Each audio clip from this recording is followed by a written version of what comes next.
News 18। शिक्षा राज्य मंत्री गोविंद डोटासरा के साथ गुफ्तगू कर रहे ये अभिभावक संघ के सदस्य हैं, जो निजी स्कूल की ओर से फीस के लिए बनाए जा रहे दबाव की शिकायत लेकर उनसे मिलने आए हैं। शिक्षा मंत्री से मिलने आए इन अभिभावकों का कहना है कि निजी स्कूल बंद हैं। ज्यादातर स्कूल ऑनलाइन क्लास भी नहीं चला रहे, जो चला रहे वो भी रेगुलर नहीं है, और इन सब के बावजूद स्कूल संचालक उन पर पूरी फीस जमा कराने का दबाव बना रहे हैं। लिहाजा उनकी मांग है कि ऐसी स्कूलों को फीस लेने से रोका जाए। शिक्षा मंत्री ने अभिभावकों की सारी शिकायतें ध्यान से सुनी है और उन्हें इस मुद्दे का हल निकालने का भरोसा दिया है।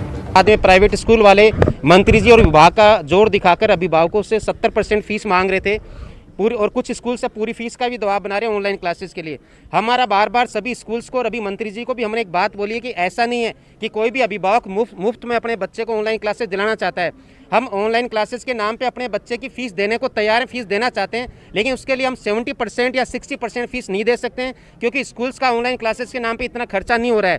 और स्कूल्स को, विभाग को और सरकार को भी समझना होगा कि इस कोरोना काल में जहाँ पूरी दुनिया पूरी तरह तबाही की पे खड़ी है, वह अभिभावकों का बहुत लॉस हुआ है, उनको भी बहुत घाटा हुआ है, बहुत सौ की नौकरियां गई।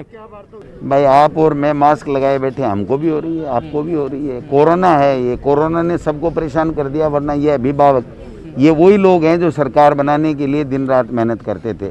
आज इनको सड़कों पे आना पड़ रहा है, तो ये सरकार के कारण से नहीं आ रहे हैं, ये कोरोना ने सबको परेशान कर दिया, वरना कभी ऐसी बात आई नहीं। तो ये कोरोना संक्रमण के कारण से स्कूल वाले भी परेशान हैं, अभिभावक भी परेशान हैं। नीमड़ाना के राजमहल रिसोर्ट में मंगलवार की देर शाम NIA का संवाद कार्यक्रम आयोजित किया गया। इस कार्यक्रम के मुख्य अतिथि रहे श्रम मंत्री टीकाराम जूली ने इस संवाद कार्यक्रम के दौरान नीमड़ाना, बहरोड, सोतानाला, केशवाना, शाहजहांपुर, घिलोट औद्योगिक क्षेत्र के लिए CIC का उद्घाटन किया। इस मौके पर श्रम मंत्री टीकाराम जूली ने केंद्र सरकार पर हमला किया और कहा कि जिस तरह से केंद्र सरकार की नीतियां उद्योगों को आगे बढ़ाने के लिए समस्या बन रही है, साथ ही उन्होंने राज्य सरकार की तारीफ भी की और कहा कि राज्य सरकार किसानों को उनके खेतों में उद्योग लगाने के लिए प्रोत्साहित कर रही है और इसके लिए राज्य सरकार नए उद्योग लगाने के लिए अनेक योजना ला रही है। इतना ही नहीं, उन्होंने ये भी कहा कि वो नीमराना औद्योगिक क्षेत्र के विकास के लिए खुद CM अशोक गहलोत से बात करेंगे। नीमराना एसोसिएशन और HR फोरम की तरफ से संवाद कार्यक्रम था, जिसके अंदर इंडस्ट्री के लोगों को क्या परेशानियां हैं और सरकार की तरफ से उनकी क्या मदद हो सकती है, उनको लेके एक कार्यक्रम रखा गया था। और इसमें ख़ास तौर से मैं धन्यवाद देना चाहूँगा यहाँ के पूरे इलाके की जो इंडस्ट्रीज़ हैं, जिन्होंने कोविड के समय में बहुत बड़ी मदद श्रमिकों की थी, आम जनता की थी, और आज उन लोगों को सम्मानित भी किया गया है। और इस इलाके के अंदर क्या समस्याएं हैं, किस प्रकार की दिक्कतें उद्योग के सामने आ रही है, उन सारी चीज़ों पर डिस्कस हुआ है। झालावाड़ में सरकार को राशन की दुकानों से हर महीने लाखों का नुकसान हो रहा है और ये सब हो रहा है बेटियों के ससुराल चले जाने की वजह से। दरअसल मायके में जिस बेटी के हिस्से का राशन सालों से उठ रहा है, वही बेटी ससुराल में बहू बनकर भी अपने हिस्से का राशन उठा रही है। यानी एक व्यक्ति के नाम से 2 स्थानों पर राशन उठ रहा है और सरकार को लाखों का चूना लग रहा है। झालावाड़ में राशन के नाम पर यह खेल one nation one ration card योजना में राशन कार्डों की आधार से सीडिंग की देरी की वजह से हो रहा है। आपको बता दें, ये सीडिंग यानी लिंक इन की प्रक्रिया प्रारंभिक चरण में है, जिसकी वजह से झालावाड़ में अभी भी करीब 1.5 लाख ऐसे लोग हैं जिनका राशन कार्ड और आधार कार्ड लिंक नहीं हुआ है। इसी का फायदा उन लड़कियों के घर वाले उठा रहे हैं जो लड़की शादी के बाद ससुराल चली गई है। अभी तो सामान्य तौर पे उनके नाम ही राशन कार्ड से हटाए जा रहे हैं, जिनके 2 बार जुड़ी हुई है यूनिट्स, या तो शादी के कारण से ऐसे कई बार फर्जी यूनिट्स भी जुड़ी होती हैं, उनके केवल नाम ही हटाए जा रहे हैं। विभाग से रिकवरी के संबंध में इस तरह का कोई अभी तक तो निर्देश प्राप्त हुआ नहीं है। जैसे ही कुछ निर्देश प्राप्त होते हैं, उसका अकॉर्डिंग रिकवरी का कार्रवाई करते हैं। ये राजधानी जयपुर का विश्व प्रसिद्ध आमेर महल है, जिसे आइकॉनिक टूरिज्म सेंटर बनाने की योजना थी, लेकिन कोरोना काल में इस योजना पर ग्रहण लग गया है। दरअसल 2 साल पहले आमेर किले और आसपास के इलाके को ताजमहल की तर्ज पर आइकॉनिक टूरिज्म सेंटर के रूप में विकसित करने की घोषणा की गई थी। इसके लिए करीब 324 करोड़ रुपए का बजट बनाया गया था, लेकिन कोरोना संकट की वजह से ये काम अधूरा पड़ा है। ऐसा नहीं है, आमेर के आइकॉनिक टूरिज्म सेंटर बनने पर सिर्फ कोरोना की वजह से ग्रहण लगा हो। इस पर ग्रहण लगाने की कई और वजह भी है, जिसमें 324 करोड़ के बजट का आवंटन में शामिल है। आपको बता दें, ये बजट केंद्र सरकार से मिलना था। इसके लिए पिछले साल प्रमुख सचिव श्रेया गुहा सहित पुरातत्व और आमेर विकास प्राधिकरण के अफसर दिल्ली भी गए थे। उसके बाद राज्य सरकार के स्तर पर डीपीआर तैयार करवाकर फेज वाइज कामकाज कराने थे, लेकिन कोरोना के चलते फिलहाल केंद्र से प्रस्तावों को लेकर कोई जवाब नहीं आया है। इसकी वजह से आमेर कस्बे के विकास का प्रस्ताव अटका हुआ है। डेस्टिनेशन के अंदर पूरे आमेर कस्बे को कवर किया गया है ताकि आमेर कस्बे की हेरिटेज भी सुरक्षित रहे और आमेर कस्बे में जो प्रॉब्लम्स हैं ड्रेनेज की, सीवरेज की, लाइटिंग की, वो भी दूर हो, क्योंकि पर्यटक जब यहाँ आमेर घूमने के लिए आता है तो आसपास का इलाका भी उसके अकॉर्डिंग होना चाहिए। दौसा में कौथुल हाईवे पर बने ये टीटोल टोल प्लाजा की तस्वीरें हैं, जहां सोमवार की रात करीब 12 बजे सादी वर्दी में बारात से लौट रहे 3 पुलिस कर्मियों ने जमकर उत्पात मचाया। कार में सवार इन पुलिस वालों ने पहले तो टोल टैक्स देने से मना किया और फिर पीछे से आ रही बारातियों से भरी 2 बसों और एक कार को भी फ्री में टोल से निकलवाने की कोशिश की। इन पुलिस वालों को जब टोल कर्मियों ने ऐसा करने से मना किया तो नशे में धुत पुलिस वाले गाली गलौज करने और फिर टोल कर्मियों के साथ मारपीट की। इतना ही नहीं, बारातियों ने भी जमकर बवाल काटा और उन पर यह भी आरोप है कि उन्होंने टोल प्लाजा से 2 लाख रुपए नकद भी लूट लिए।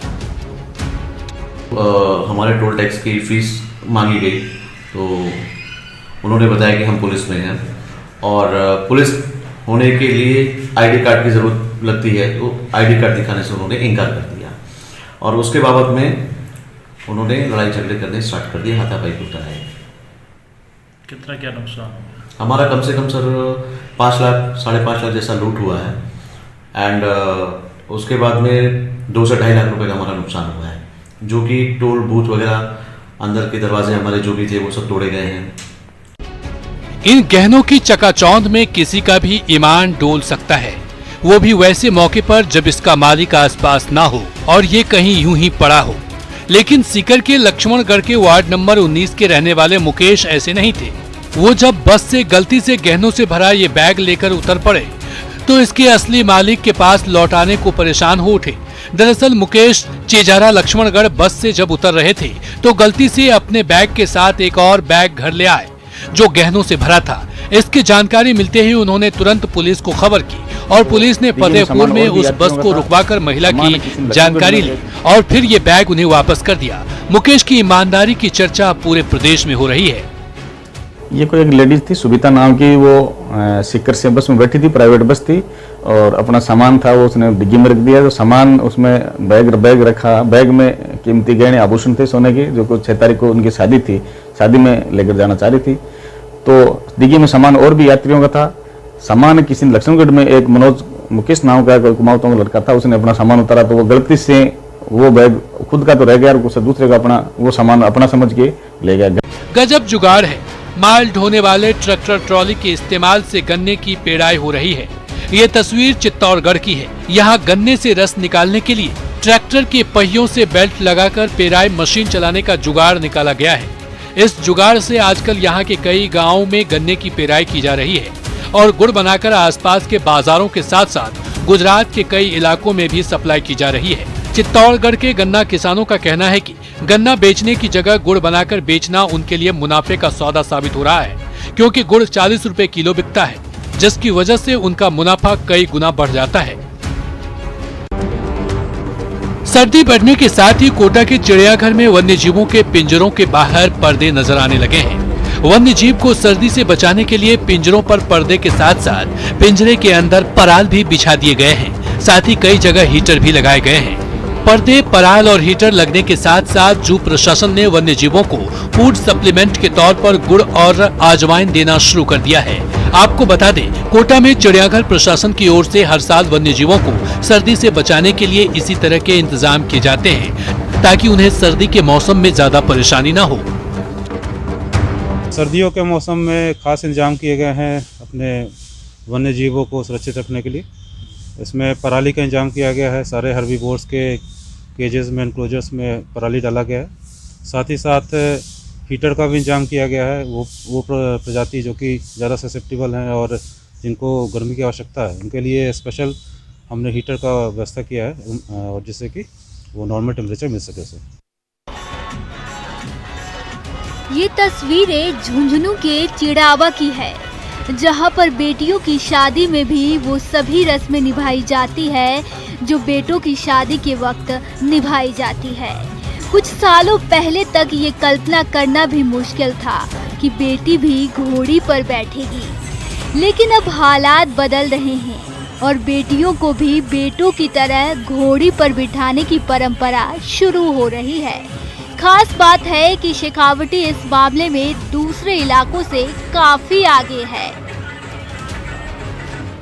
ये तस्वीर झुंझुनू के चिड़ावा कस्बे की है, जहां रमेश कोतवाल की बेटी की बिदौरी हो रही थी। दरअसल परंपरा के इस बदलाव के पीछे अब ये तर्क दिया जा रहा है कि जब बेटियां बिदौरी के वक्त घोड़ी पर बैठकर निकलती है तो उसे इस बात का एहसास होता है कि वो बेटों से कम नहीं है, और इसी भरोसे के साथ वो नई जिंदगी में कदम रखती है।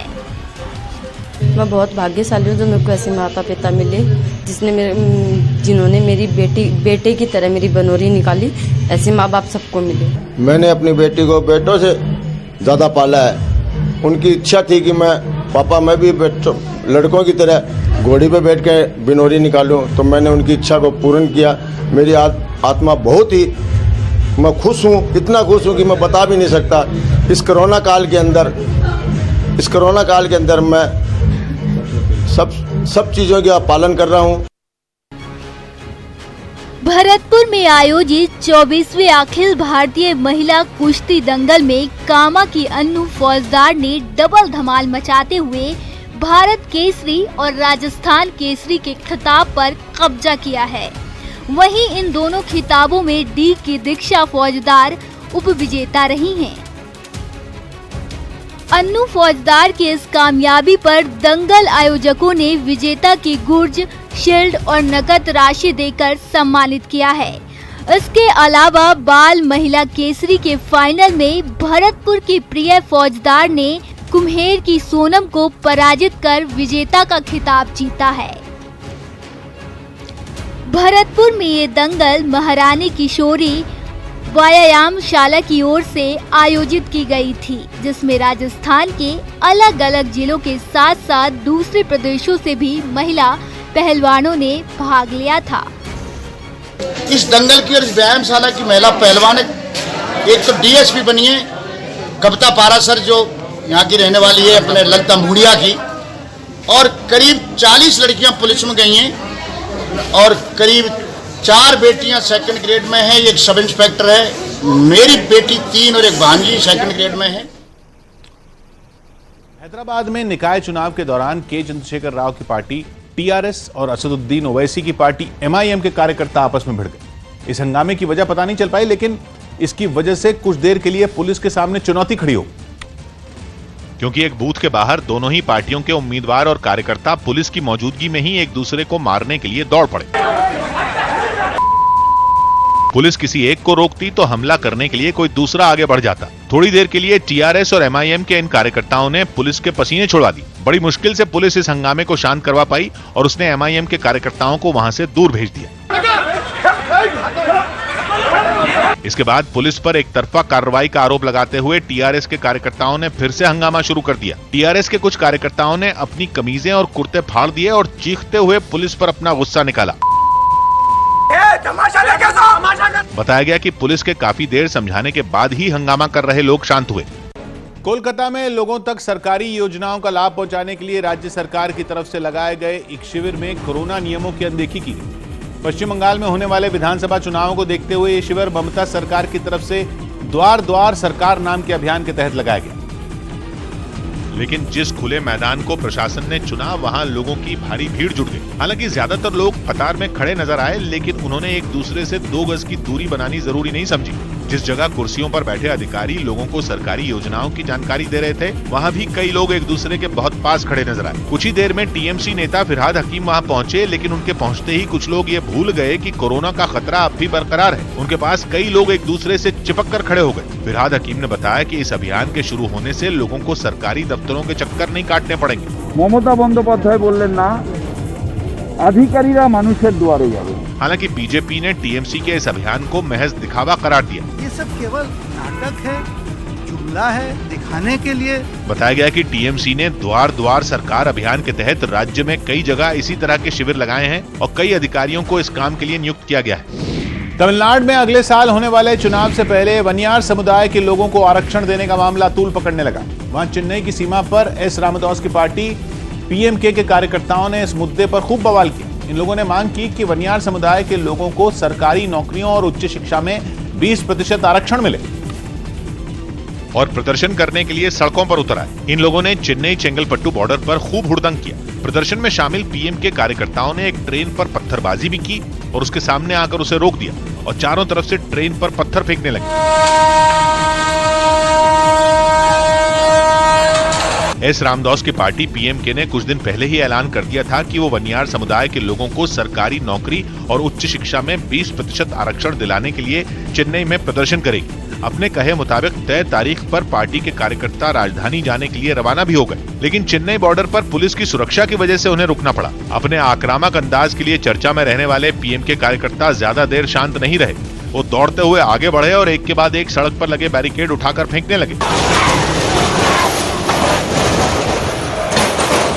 हालांकि पुलिस की सख्ती की वजह से वो आगे बढ़ नहीं पाए और सड़क पर धरने पर बैठ गए, जिसके बाद पुलिस ने प्रदर्शन में शामिल पीएमके कार्यकर्ताओं को हिरासत में लेकर बस में बैठा दिया। वैसे तो पीएमके तमिलनाडु की सत्तारूढ़ पार्टी एआईएडीएमके की सहयोगी है, लेकिन राज्य में विधानसभा चुनाव के नजदीक आते ही पार्टी के तेवर बदले बदले दिखे, क्योंकि उसने अपने सबसे अहम वोट बैंक माने जाने वाले वनियार समुदाय को विशेष आरक्षण देने के मुद्दे पर राज्य सरकार को घेरना शुरू कर दिया। गुजरात के तापी में बीजेपी नेता और पूर्व मंत्री कांति गामित की पोती की सगाई में कोरोना नियमों की धज्जियां उड़ गई। सरकार की सख्ती के बाद भी इस सगाई में सैकड़ों लोगों की भीड़ जुड़ गई और संगीत की धुन पर लोग झूमते हुए नजर आए। जिस मैदान में ये कार्यक्रम हुआ वहां लोग खचाखच भरे हुए दिखे। आयोजकों के साथ साथ लोग भी लापरवाह दिखे। न तो किसी ने इतनी भीड़ को वहां आने से रोका और न वहां पहुंचे लोगों ने ही कोरोना के नियमों का ध्यान रखा। ऐसा लगा मानो इलाके के लोग कोरोना जैसी महामारी के खतरे से ही अनजान हैं। डांस करने में मस्त लोगों ने न तो एक दूसरे से दूरी बनाने पर ध्यान दिया और न ही मास्क लगाने की जरूरत समझी। गुजरात के सूरत में शादी समारोह में शामिल होने वाले लोगों को कोरोना टेस्ट के बाद ही एंट्री देने की शुरुआत की गई। सूरत नगर निगम ने शहर में कोरोना के फैलने के खतरे को रोकने के लिए यह फैसला लिया, जिसके तहत शादी में पहुंचने वाले लोगों को एंट्री तभी मिलेगी जब उनका कोरोना टेस्ट नेगेटिव आएगा। इसके लिए वेन्यू के बाहर ही एक स्टॉल लगाया जाएगा। इस मुहिम से जुड़ी ऐसी ही कुछ तस्वीरें वहां हुए एक शादी समारोह से सामने आई, जिनमें एक एक कर सभी मेहमान अपना कोरोना टेस्ट कराते नजर आए। पीपीई किट पहने डॉक्टरों ने पूरी सावधानी के साथ उनका सैंपल लिया, क्योंकि ये रैपिड टेस्टिंग है तो लोगों को हाथों हाथ ये पता चलता गया कि वो कोरोना की चपेट में हैं या नहीं। कोरोना टेस्ट के अलावा लोगों के ऑक्सीजन लेवल की भी जांच की गई। टेस्ट होने के बाद ही मेहमानों को अंदर जाने की इजाजत मिली। शादी में दूल्हा दुल्हन और पंडित के अलावा सभी लोग मास्क पहने भी दिखाई दिए। मुंबई महानगर पालिका ने कोरोना पर लगाम लगाने के लिए अपनी जांच का दायरा बढ़ा दिया और रेडी पटरी वालों और ऑटो ड्राइवर समेत बस कंडक्टर और चौकीदारों का कोरोना टेस्ट करना शुरू कर दिया। ये लोग रोजाना बहुत सारे लोगों के संपर्क में आते हैं। यही वजह रही कि मुंबई महानगर पालिका ने इनका कोरोना टेस्ट करने का फैसला किया। रेडी पटरी और सब्जी वालों समेत ऑटो ड्राइवर, बस कंडक्टर और चौकीदारों पर कोरोना का सुपर स्प्रेडर बनने का खतरा मंडरा रहा है, क्योंकि ये लोग रोजाना बहुत सारे लोगों से मिलते हैं, जिसकी वजह से इन्फेक्शन की चेन लंबी हो सकती है और महामारी फैलने की रफ्तार तेज हो सकती है। इसीलिए मुंबई महानगर पालिका ने इन लोगों का रैपिड टेस्ट करना शुरू कर दिया। सामान्य लोग जो है वो जिनके संपर्क में ज्यादा आते हैं, इनके ऊपर ये टेस्ट होगी, जिसकी वजह से जो सुपर स्प्रेडर बनने की मतलब ये सुपर स्प्रेडर बन सकते हैं। दिवाली के बाद मुंबई में कोरोना मरीजों की संख्या में जबरदस्त उछाल आया, जिसके बाद प्रशासन और ज्यादा अलर्ट हो गया। यही नहीं, जिन लोगों का टेस्ट किया गया वो भी इसके पक्ष में नजर आए। कौन सा आदमी किसको छू ले, उसको बीमारी हो जाए, इस करके जांच करवाना बहुत जरूरी है। बीते कुछ दिनों में हुए कोरोना टेस्ट में मुंबई के 150 से ज्यादा रेडी पटरी वालों की रिपोर्ट पॉजिटिव आ चुकी है। कोरोना महामारी की वैक्सीन पर जारी तैयारियों के बीच केंद्र सरकार की तरफ से बड़ा बयान सामने आया। न्यूज 18 के रवि सिंह की रिपोर्ट है कि सरकार पूरे देश में टीकाकरण अभियान नहीं चलाएगी, क्योंकि स्वास्थ्य मंत्रालय की दलील है कि एक बार कोरोना की चेन टूट गई तो देश भर में टीकाकरण की जरूरत ही नहीं पड़ेगी। सरकार की योजना स्वास्थ्यकर्मियों, सुरक्षा कर्मियों और बीमार लोगों को पहले वैक्सीन देने की, जिसकी तैयारी भी सरकार की ओर से शुरू कर दी गई। हालांकि जिन लोगों को कोरोना हो चुका है उन्हें टीका लगेगा या नहीं, इस पर सरकार का रुख साफ नहीं है। ये देखना चाहिए वैक्सीनेशन के समय कि जिस व्यक्ति को आप वैक्सीनेट कर रहे हैं उसमें एंटीबॉडीज हैं कि नहीं हैं, इस पर कोई अंतिम निर्णय अभी नहीं हुआ है।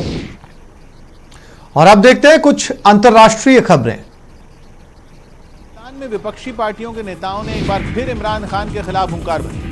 वहां 11 विपक्षी पार्टियों का मोर्चा पाकिस्तान डेमोक्रेटिक फ्रंट इमरान खान को कुर्सी से हटाने के लिए लगातार बड़ी रैलियां कर रहा है। और इसी कड़ी में मुल्तान में इस गठबंधन की 5वीं रैली की गई।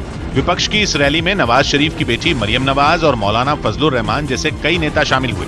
मरियम नवाज ने पाकिस्तान की खराब हालत का ठीकरा इमरान पर फोड़ते हुए उन्हें सत्ता से बेदखल करने की अपील की। अब पाकिस्तान की आवाम इमरान खान का लॉकडाउन करने वाली है। यही नहीं, इस रैली के साथ पाकिस्तान की पूर्व प्रधानमंत्री बेनजीर भुट्टो की बेटी आसिफा भुट्टो जरदारी का भी सियासी आगाज हो गया। वो पहली बार किसी मंच से लोगों से बात करती नजर आई। आपने आज अपना फैसला दे दिया है, इस सिलेक्टेड को आप जाना होगा। विपक्षी दलों की रैली में शामिल लोग अपनी अपनी पार्टियों के झंडे लहराते दिखे। इनमें कई महिलाएं भी थीं। कुछ महिलाएं तो एक गाड़ी की छत पर सवार दिखीं, जिन्होंने वहां गो नियाजी गो के नारे लगाए। हालांकि रैली को देखते हुए मुल्तान को छावनी में तब्दील कर दिया गया था। कोरोना से जुड़े नियम तोड़ने के जुर्म में कई लोगों को गिरफ्तार भी किया गया, लेकिन इसके बावजूद वहां सैकड़ों की तादाद में लोग इकट्ठा हुए। ऑस्ट्रेलिया के न्यू साउथ वेल्स से डरा देने वाली कुछ तस्वीरें सामने आईं, जिनमें जंगलों में लगी आग ने वहां के कुछ रिहायशी इलाकों को अपनी चपेट में ली। ये आग राज्य के अलग अलग इलाकों के जंगलों में भड़की, जिसकी कुछ तस्वीरें न्यू साउथ वेल्स के सिडनी से सामने आई। वहां तेज हवाओं की वजह से आग फैलते फैलते रिहायशी इलाकों तक पहुंच गई। सामने आई एक तस्वीर में जंगल के पास बने कई मकान आग से घिरे दिखे। मकानों से ऊंची ऊंची लपटें उठती दिखी। धुएं का गुबार आसमान में छा गया। दहशत से भर देने वाली इस आग को बुझाने के लिए कई दमकल कर्मी जूझते दिखाई दिए। धधकते मकानों पर पानी की बौछार की गई। एक दूसरी तस्वीर में कुछ लोग अपने मकानों को आग से बचाने की कोशिश में जुटे दिखे। हालांकि वहां फायर ब्रिगेड की कई टीमें पूरी मुस्तैदी से हालात संभालने में जुटी नजर आईं। जंगलों में लगी आग को बुझाने के लिए हेलीकॉप्टरों के जरिए केमिकल का छिड़काव किया गया। इसके साथ ही प्रशासन ने तेजी से फैल रही आग को देखते हुए लोगों से सावधानी बरतने की भी अपील की। अमेरिका के टेक्सास से दिल को छू लेने वाली ये खबर सामने आई। वहां कोरोना महामारी में अपने माता पिता को खो चुके एक बच्चे का उसके रिश्तेदारों, पड़ोसियों और कुछ दूसरे लोगों ने धूमधाम से 5वां जन्मदिन मनाया, ताकि उसे अपने माता पिता की कमी न करे। जिसके लिए इतनी शानदार पार्टी रखी गई कि अनाथ हो चुके उस बच्चे के चेहरे पर मुस्कुराहट आ गई।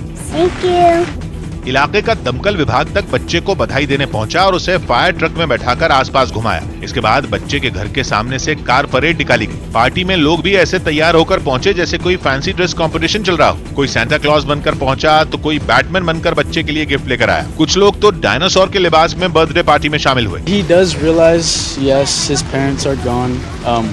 सिर्फ मजेदार पार्टी ही नहीं, लोगों ने बच्चे को एक से बढ़कर एक गिफ्ट भी दिए। तोहफे में मिली एक कार को देखकर तो बच्चे की खुशी का कोई ठिकाना ही नहीं रहा। बताया गया कि जून में इस बच्चे के पिता की कोरोना की वजह से मौत हो गई थी और फिर अक्टूबर में इसकी मां भी कोरोना की शिकार हो गई। अब बच्चे की नानी और मामा उसे पाल रहे हैं।